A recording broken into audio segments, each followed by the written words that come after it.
They were asking us again, why are you troubled? Wherefore do doubts arise in your hearts?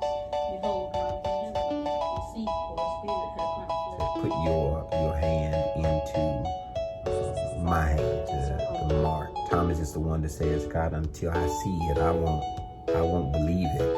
And Jesus shows up and does wonder. You see it, touch it. He says something different. Blessed are they that believe without seeing, and we miss it.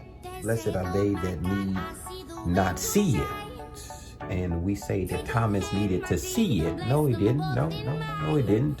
Thomas wanted to touch. That's where God met him, at a touching place, not a seeing place. Seeing is where the apostles were, but Thomas needed something different. That's why he said, behold it and touch it. You can come put your hand in where they would nail me to the tree. Come put your hand where they would pierce me in the side. If you want to do more than see it, blessed are they that can believe and not see it. I'm talking about you have to be so tuned into God where you can touch it and not even see it. You touching your tomorrow and you still in yesterday. You seeing yourself coming out of it, not by your eyes, but by your hands. I got my hand on everything that God would tell me that I can't see, but I can touch. I can touch it. And folk want you to explain it to them. I ain't got time to explain what I'm touching. I'm right on the verge of it. I got my hand on it. You ever heard that? Folk be like, when your hand itch, that you about to hold it, not hear about it. You may not even see it, but it's gonna come into your hand. That's why your hand itch. Your hand itch because you are on the verge of the breakthrough, on the verge of the walk in.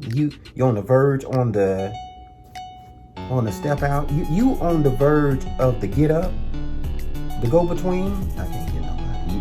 You right on the edge of it, and I know that because it's in your hand. It's in your hand. It's in your hand.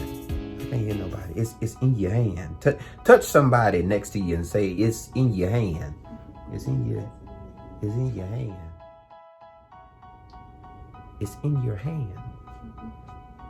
It's in your hand.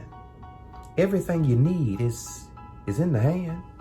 It's in your hand that you can be healed, that you can be delivered, that you can be set free, that you can walk into future of prosperity. It's in your hand, the salvation to the rest of the family. It's in your hand. You want to be connected to people who deliver to your hand. God says, no, it's in your hand. You ain't got to wait on them to pay you. It's already in your hand. Every skill that you need is in your hand. Every tool that you need is in your hand. Every development, everything that you would want them to teach you. He said, no, you need to be in there, a student, because it's in your hand. Trying to get people to teach you stuff what God already showed up and gave to you. Everything that you need to be successful, everything that you need to be sufficient, everything that you need to be independent, that you need to be, everything you need for your freedom. Your freedom. Your freedom is connected to your hand. Your freedom is connected to your hand. Freedom is connected to your hand. The crazy thing about it is that Jesus is the Son. He who the Son sets free. But Thomas said, I'm connected to people that can see it and be blinded by it. They influenced by the brightness of the sun, but that brightness not gonna feed my family. That's what Thomas says. So the sun in the room is not enough. I don't just need one light.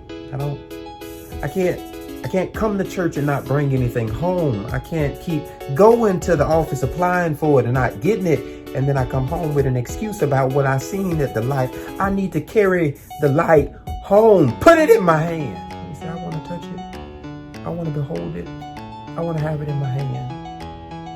And Jesus doesn't come and be like condemning. Jesus comes and he is convicted. Says, this faith is crazy. Most people just want to see the brightness, see the light.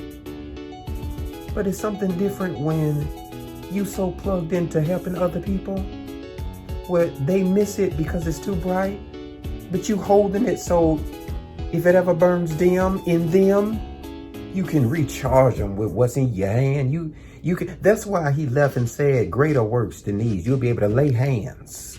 because he got the light in his hand. You are able to walk and tread on because the light is in your hands. You can speak to and deliver from and overcome anything because the light is in you. It's not you, it's the light that's in your hands. I gotta feed the family, it's in your hands. I gotta set my generation, it's in your hands. I gotta push my people further, it's in your. Everything that you need to get up, to go forward, to move on, it's in your hands.